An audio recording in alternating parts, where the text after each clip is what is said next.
This video was brought to you by Markus Bil, Elbilmek, ABRP, Stormberg, Kempower and Bilkomponenter. Yo, what's up? Today we're going to do a range test of this thing here. And what the heck is it? Is it yet another Chinese car? Actually, it's not. It is a Korean car. This is KGM Torres EVX. And KGM was formerly known as Sanyang, and now it's KVM. So yeah, a Korean car. That should be good, right? Or is it? Well, we're gonna find out.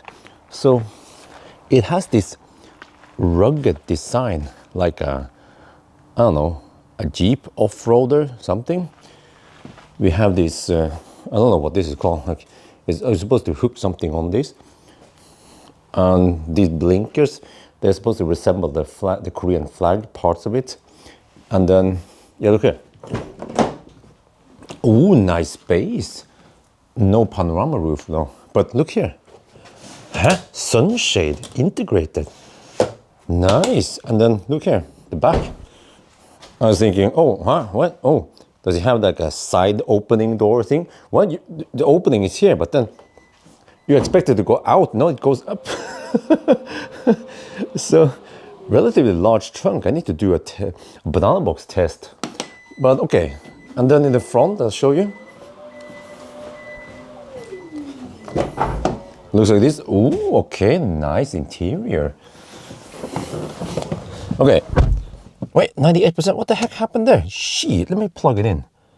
Wait, okay. We got 98%, and then I plug it in.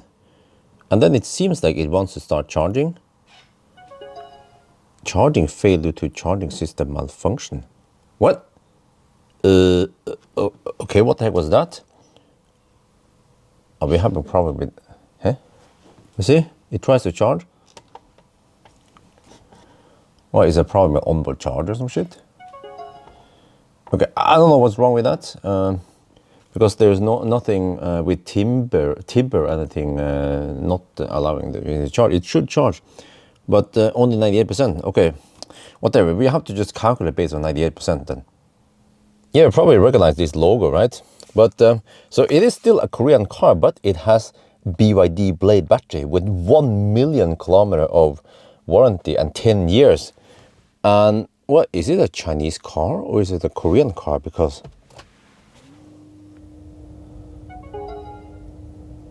it makes so many sounds. Okay, whatever. Let's start driving. Well, I have to reset some stuff here. And then we start driving. Okay, let's check the weight of the car first. Front axle, 1060. Ooh. That means that maybe less than 2 tons then. Because it's front wheel drive. Okay, 2060. Alright. Alright, we're now at Minnesota at the starting position. So from Jessheim to here, we see it was 40.8 kilometer and we consume 204 watt-hour per kilometer and we have 86%. So this car is, well, it is weird because there is no trip meter like you normally know it. So we have just distance in one trip B here and one trip A, and then you just have the average consumption. So let me see how I can, yeah, okay. So I have to reset these individually. 400, okay, if I reset this distance there and then go here and reset consumption there, and we can start the test now. All right, we're on the move and we're doing the 90 test first. So the screen is a bit bright. Okay, there you go. So this is what it looks like when we're driving. We have 361 kilometers of range left, 84% there, so we have state of charge visible. That's great. 18 degrees Celsius outside. Wow. But then what is the clock right now?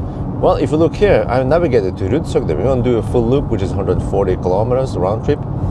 And then it suddenly says 1:42 a.m.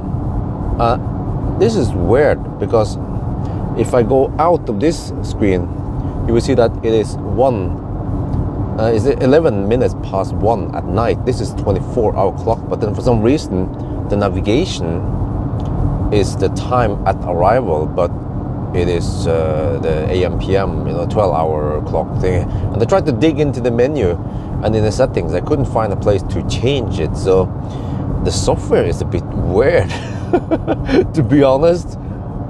And also, I don't see the clock here. I don't see the clock here. So we just have to stay switch to this when we want to see the clock. We are at Circle K Tangen. We have to restart the test because there were some Baustelle, or I mean roadworks. Oh shit, the screen is a bit too bright. Roadworks a little bit south of us. So we're gonna just do a short loop here. This is only 88 kilometer loop and back again, and then we'll determine the consumption.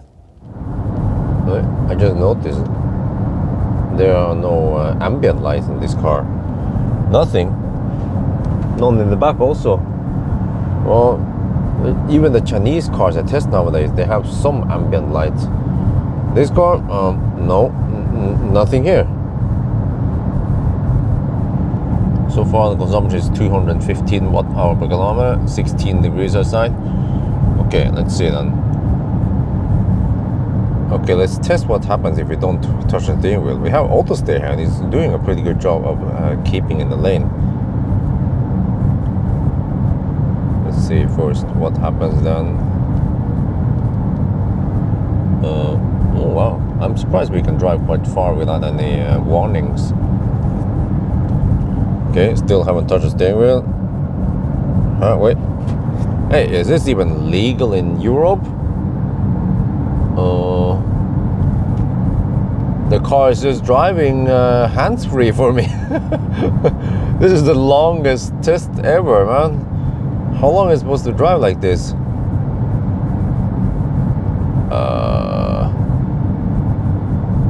Huh? What? Wait, okay. Maybe I have a software that has not been updated for Europe yet. Well, apparently not. I have to give up, man. Please hold this thing. Oh wow, that took a long time. Okay. That was way longer than it's supposed to be. Then what? Okay, oh, it beeps. Okay, steering wheel is still active. Speed is still the same.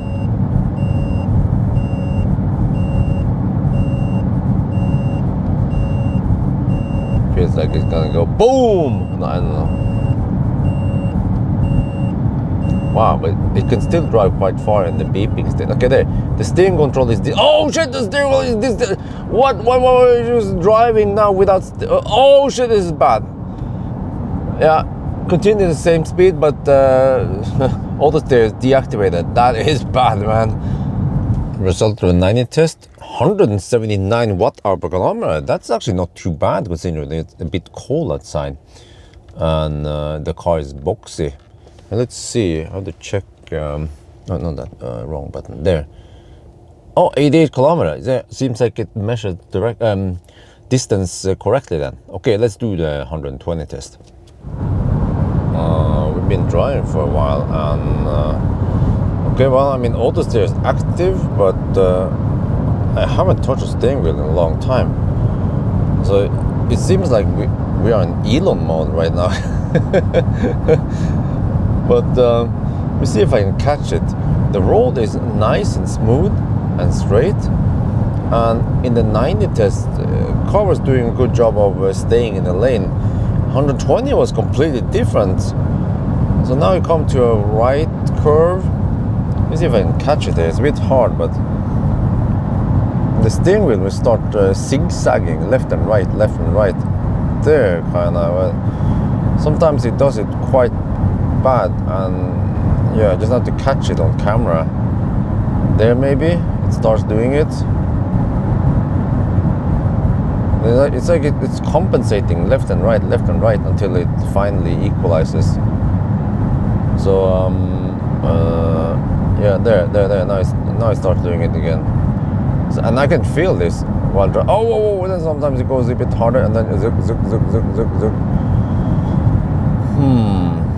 Yeah, I feel like the car is not that refined, at least when it comes to the auto steer part.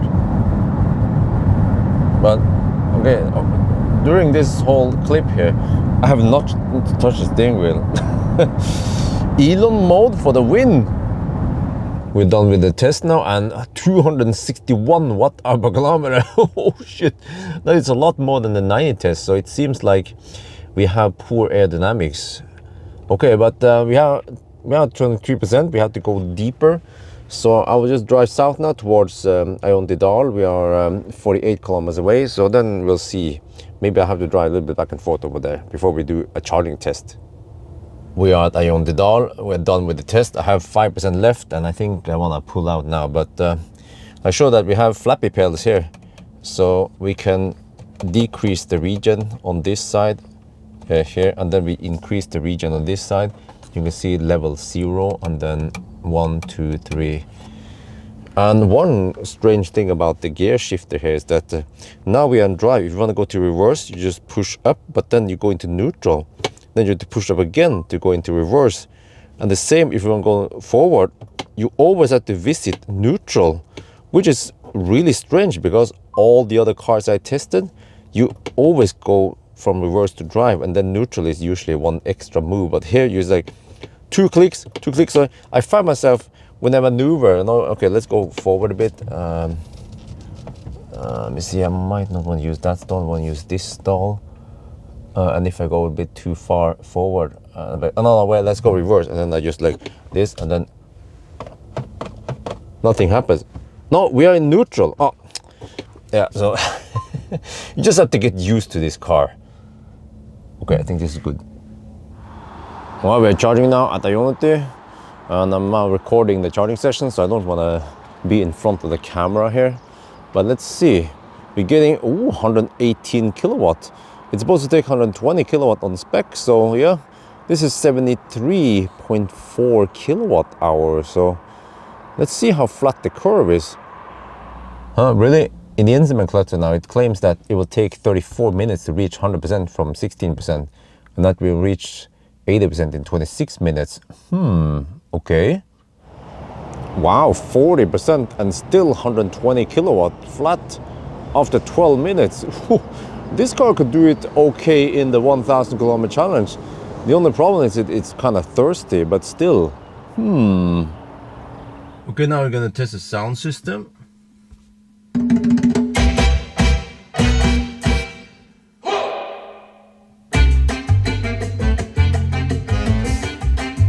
Nice.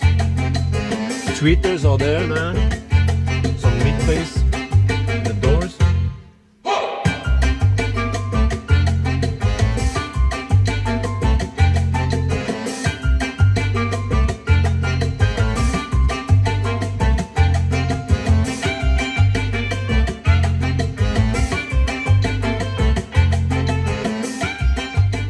I think it lacks a little bit of detail in the high tones.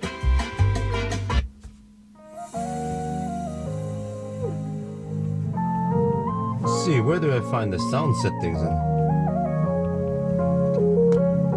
No hotkey to the sound settings there.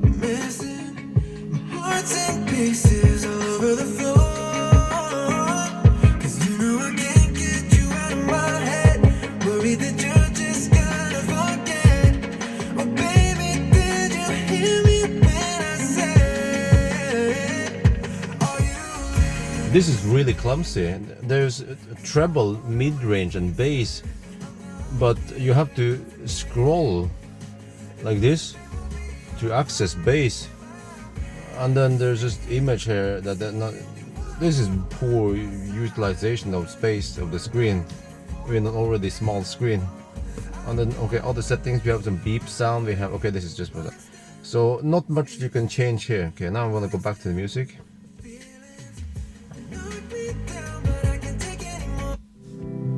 Listen to some rattling in the bass, in the doors, mid bass typically. Is it gonna skip here somewhere? Yeah, okay, there you go. Yeah.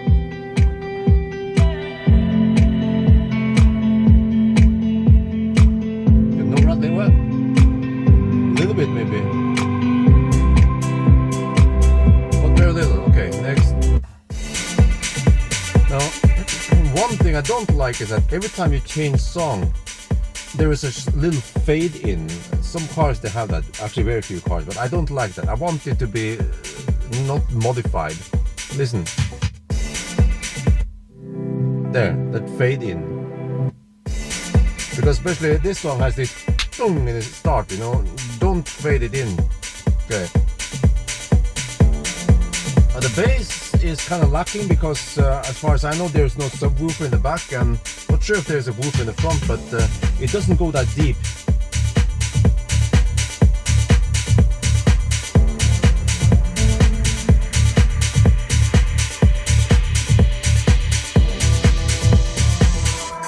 I'm still waiting, clouds roll and then fade away, hiding from what you want.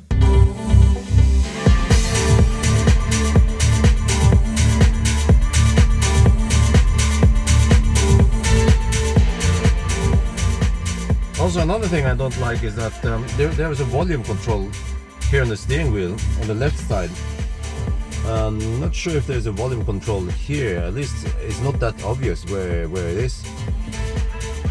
But the volume control here is quite slow. You push and hold it, and then it changes. Quite slow. There is no quick like this, or some cars they have a swipe quick. I mean, if you swipe fast it will go up and down fast. Here this is the maximum increase decrease speed you have. But okay, another thing I'll listen to. See, a song was not playable in the other folders that use this one. Here. Now listen to linearity in the bass. But so far I feel like it sounds a bit muffled, like it's missing some clarity in the high tones.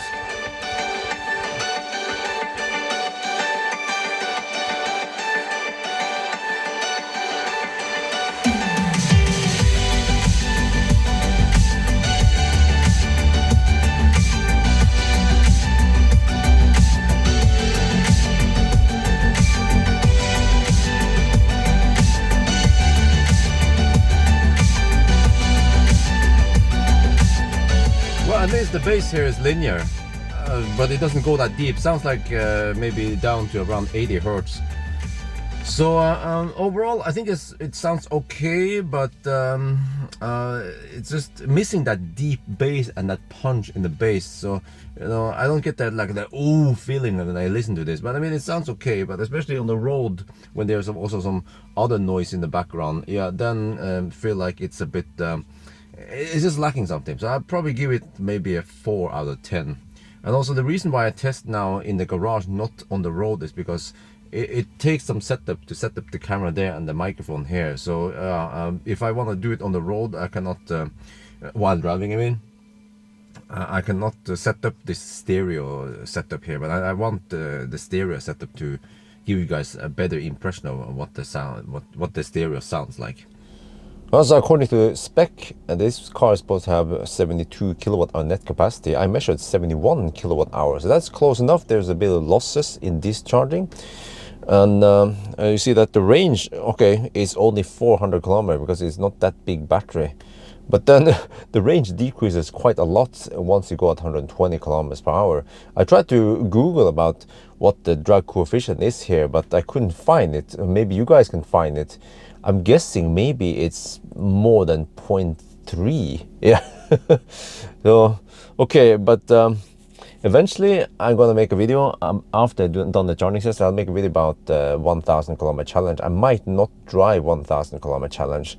I'll see, but it has fairly flat curve, so it would be interesting to test it and also to see if this car overheats, because blade batteries, you know, BYD blade batteries, they tend to overheat. Rapid gate, yeah, it's crazy, right? We have liquid cooling, active cooling by the rapid gates, but only when you have it in the Chinese cars, I mean the BYDs. But in the right hands, like in the Tesla Model Y, or maybe in this car, which is a Korean car, maybe they know this cooling engineering better than the Chinese, then maybe it won't overheat. But it would be interesting to test to see if we hammer it and then charge and then hammer it and charge, if the battery will overheat. Unfortunately, car scanner doesn't work here. there's no support for it, but we can look at the ideal charging curve here, and then of course if we would do the 1,000 kilometer challenge, we can see if it replicates or not, or if the speed suddenly drops or charging speed drops, then that is indication of a rapid gate. But we'll see. So maybe you guys can tell me, do you want to see 1,000 kilometer challenge of this car, or yeah, not?